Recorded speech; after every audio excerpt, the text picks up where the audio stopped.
Alhamdulillahi hamdan yaliku bi janabihil azim. Wassalatu wassalamu ala nabiyyina Muhammadin sahibi liwa'il azim. Wa ridha an jami'i alihi wa sahbihi wa man tabi'ahu bi ihsanin ila yaumiddin. Ashhadu an la ilaha illallah waliyul mu'minin.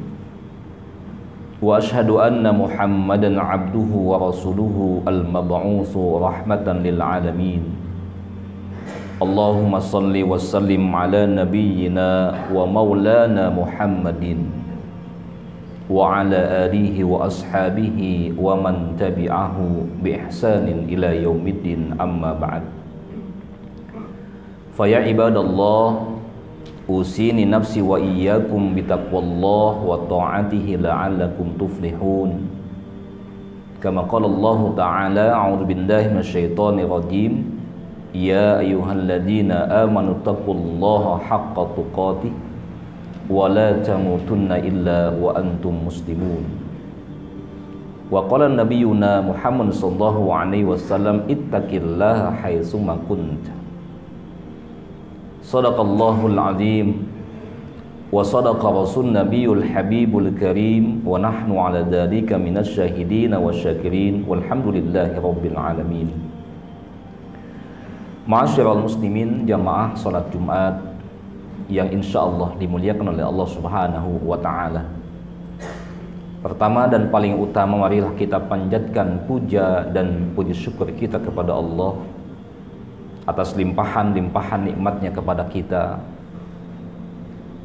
Dengan kesyukuran ini mudah-mudahan Allah Subhanahu wa ta'ala menambahkan keberkahan nikmat yang sudah Allah berikan kepada kita, sehingga kita dapat melaksanakan ketaatan kepada Allah, melaksanakan segala perintah Allah, dan meninggalkan segala larangan Allah Subhanahu wa ta'ala. Ma'asyiral muslimin rahimani Allah wa iyyakum. Tak lupa khatib untuk menyampaikan pesan ketakwaan kepada Allah. Takwa yang hakiki adalah mau taat kepada Allah baik dalam keadaan suka ataupun dalam keadaan duka, baik dalam keadaan lapang ataupun dalam keadaan sempit. Semuanya dilaksanakan hanya semata-mata ingin mendapatkan ridhonya Allah Subhanahu wa ta'ala. Ma'asyiral muslimin, jamaah Jumat yang dirahmati oleh Allah Subhanahu wa ta'ala, pada kesempatan Jumat ini khatib akan membahas tema tentang hakikat penyembahan kepada Allah Subhanahu wa ta'ala, hakikat penghambaan kita kepada Allah Subhanahu wa ta'ala. Allah Subhanahu wa ta'ala menegaskan kepada kita dalam surat Az-Zariyat ayat 56. A'udzu billahi minasyaitonir rajim. Bismillahirrahmanirrahim. Wa ma khalaqtul jinna wal insa illa liya'budun. Dan tidaklah aku ciptakan jin dan manusia kecuali untuk menyembah kepadaku. Jadi kita semuanya adalah hamba-hamba Allah. Siapapun kita, kayakah atau miskinkah, pejabatkah atau rakyat biasa, pimpinan ataukah bawahan, apapun status kita adalah hamba Allah Subhanahu wa ta'ala. Namun apa sih hakikat penghambaan kita? Buktinya apa? Kita tidak boleh hanya mengklaim saya hamba Allah. Tidak bisa. Imam An-Nawawi dalam kitab Al-Arba'in An-Nawawi menjelaskan bahwasannya ada 3 hal hakikat penghambaan seorang hamba sebagai mukmin kepada Allah Subhanahu wa ta'ala. Beliau mengatakan bahwasannya tatajalla haqiqatul ubudiyah ilallahi ta'ala bisalasati asya. Hakikat penghambaan seorang hamba kepada Allah Subhanahu wa ta'ala itu akan nampak dalam 3 hal.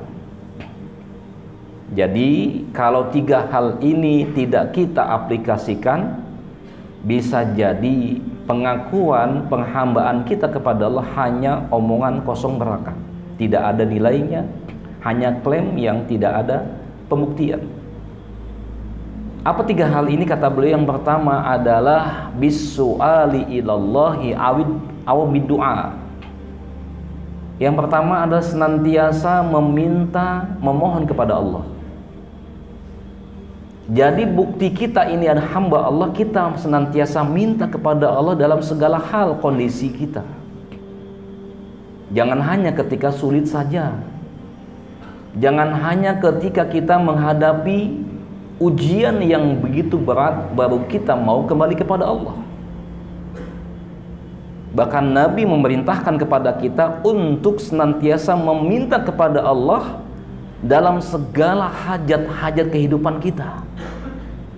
Dalam sebuah hadis beliau berkata, la yas'ala ahadukum kulla hajatihi ilallah hatta sya'sa'a na'lihi idan qata'a. Setiap kalian, kata Nabi, hendaknya memohon segala hajat-hajatnya kepada Allah Subhanahu wa ta'ala, meskipun hanya sebuah tali atau seutas tali sandalnya ketika putus. Mungkin kita anggap tali sandal yang putus tidak ada nilainya di mata kita, hal yang biasa.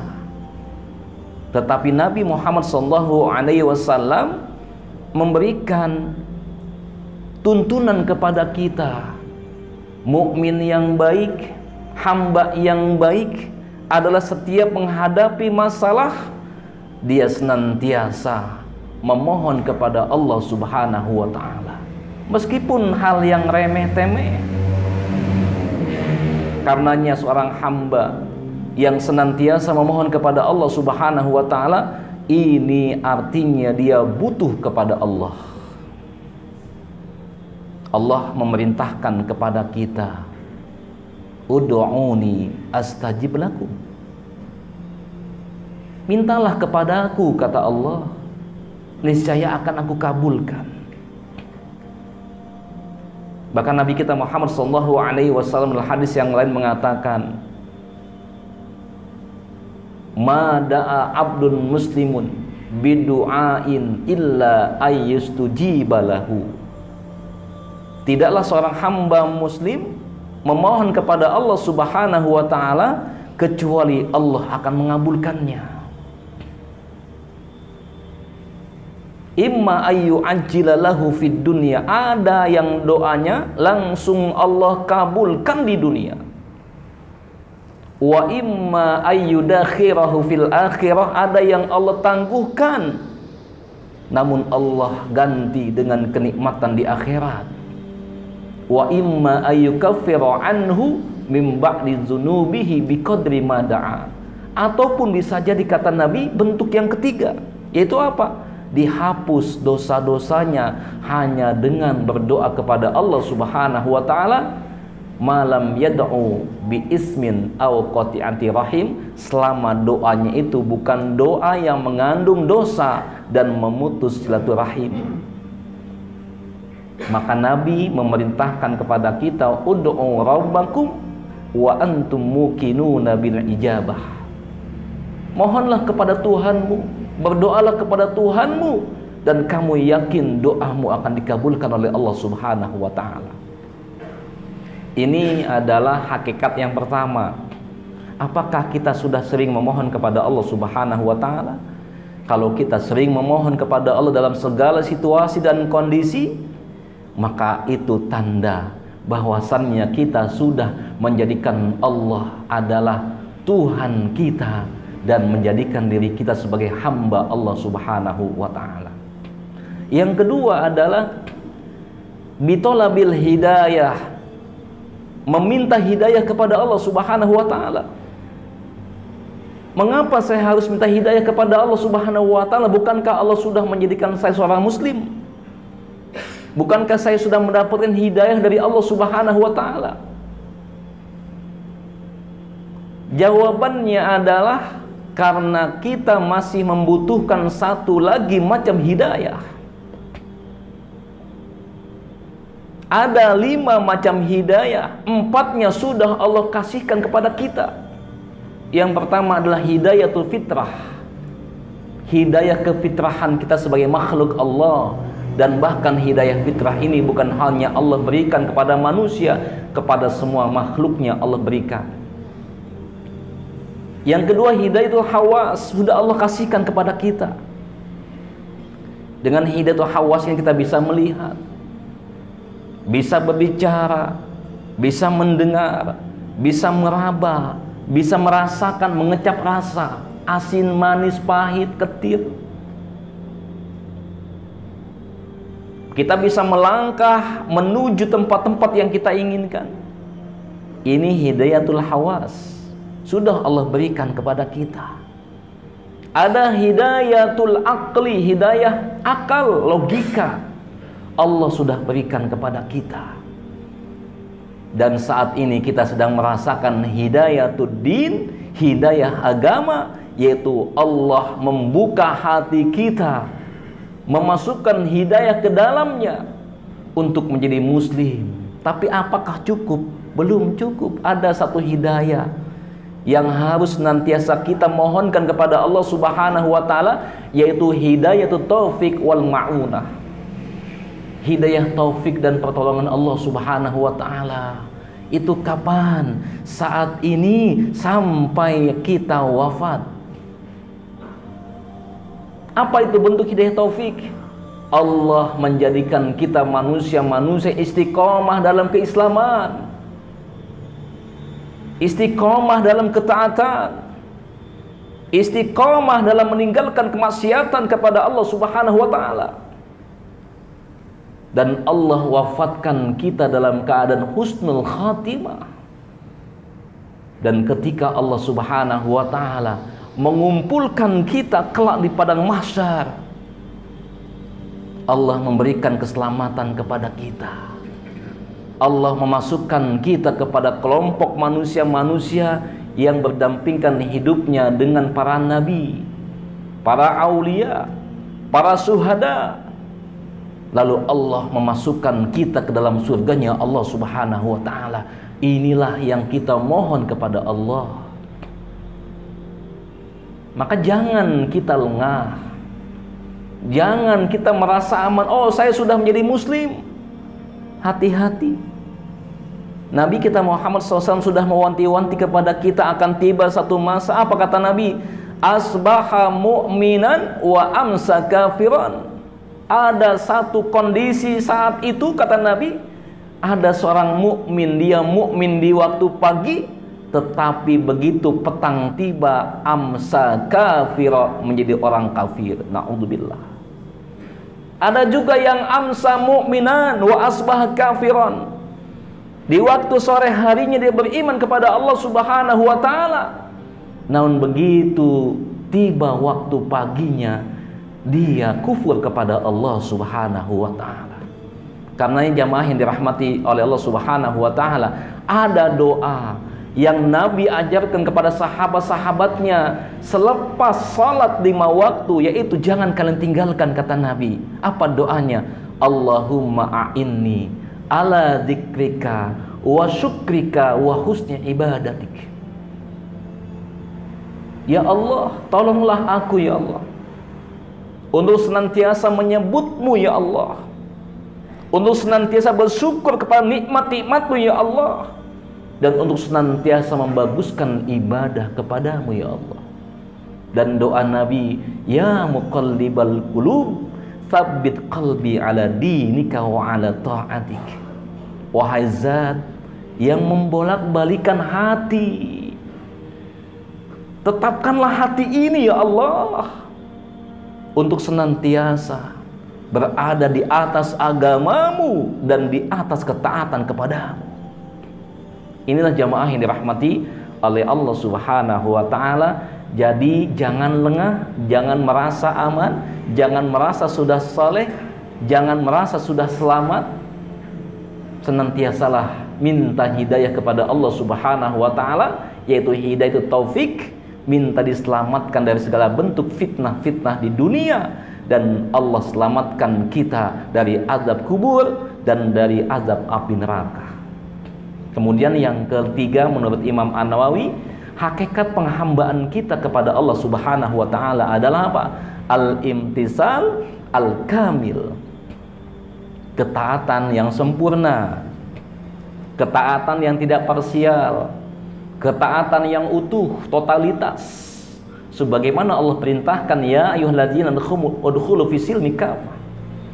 Wahai orang yang beriman, ya ayyuhalladzina amanu udkhulu, masuklah kalian fisilmi kafah, masuk ke dalam Islam secara keseluruhannya, jiwa dan raganya. Jangan setengah-setengah. Ketika mau mengamalkan hukum Allah, jangan hanya mengamalkan yang sesuai dengan selera kita. Ketika kita mencoba mengamalkan kandungan-kandungan yang ada dalam Al-Quran, kalau kita ingin menjadikan Al-Quran sebagai pedoman hidup kita, maka cara pertama adalah apa? Kita harus meyakini bahwasannya apa yang kita baca dari surat Al-Fatihah sampai surat An-Nas semuanya adalah kebenaran. Allah menegaskan sudah di awal-awal, dzalikal kitabu la raiba fihi. Inilah Alkitab, inilah Al-Quran yang di dalamnya tidak ada keraguan. Tapi mengapa tatkala kita dapatkan dalam Al-Quran ada tuntunan yang tidak sesuai dengan selera kita, kita bantah, kita kritisi, seolah-olah kita ini lebih tahu dengan kondisi dunia ini. Padahal logika kita, akal kita itu terbatas. Ketika ada hukum Allah yang tidak masuk dalam logika kita, kita mengatakan, ah ini tidak sesuai dengan zaman, tidak relevan lagi. Maka hati-hatilah jamaah yang dirahmati Subhanahu wa ta'ala. Berarti kita sudah mulai mengingkari ayat Allah Subhanahu wa ta'ala. Maka berarti kita belum mencapai tingkat penghambaan yang hakiki kepada Allah. Kalaupun ada ayat-ayat, ada hukum-hukum yang ada dalam Al-Quran ataupun tuntunan Nabi kita Muhammad SAW yang belum bisa kita amalkan saat ini, jangan kita katakan itu tidak relevan dengan kondisi. Mungkin belum saatnya kita menemukan hikmah di balik itu semua, maka katakan itu benar dan saya meyakini itu sebuah kebenaran, namun saya butuh waktu untuk mengamalkannya. Ini jamaah ini rahmati oleh Allah Subhanahu wa ta'ala. 3 hal inilah yang harus kita lakukan kalau kita memang ingin disebut sebagai hambanya Allah Subhanahu wa ta'ala, senantiasa memohon kepada Allah dalam segala kebutuhan dan kondisi hidupnya. Yang kedua adalah senantiasalah minta hidayah, yaitu hidayah taufik dan ma'unah dari Allah Subhanahu wa ta'ala. Dan yang ketiga adalah senantiasa melaksanakan ketaatan kepada Allah dalam keadaan suka maupun duka, dalam keadaan sedang lapang maupun dalam keadaan sempit. Maka insya Allah siapa yang mengamalkan ilmu yang dia ketahui, maka Allah akan memberikannya ilmu yang belum dia ketahui. Mudah-mudahan kita semuanya menjadi hamba-hamba Allah yang hakiki, yang taat kepada Allah, sehingga kita mendapatkan hidayah taufik, diselamatkan oleh Allah Subhanahu wa ta'ala dari segala macam fitnah yang di dunia ini, ataupun fitnah akhir zaman kala, fitnah setelah kehidupan di dunia ini. Amin ya rabbal alamin. Barakallahu li wa lakum fil Qur'anil azim, wa nafa'ni wa iyyakum bima fihi minal ayati wa dzikril hakim. Aqulu qawli hadza wa astaghfirullaha li wa lakum wa lisairil muslimina wal muslimat wal mu'minina wal mu'minat fastaghfiruhu innahu huwal ghafurur rahim.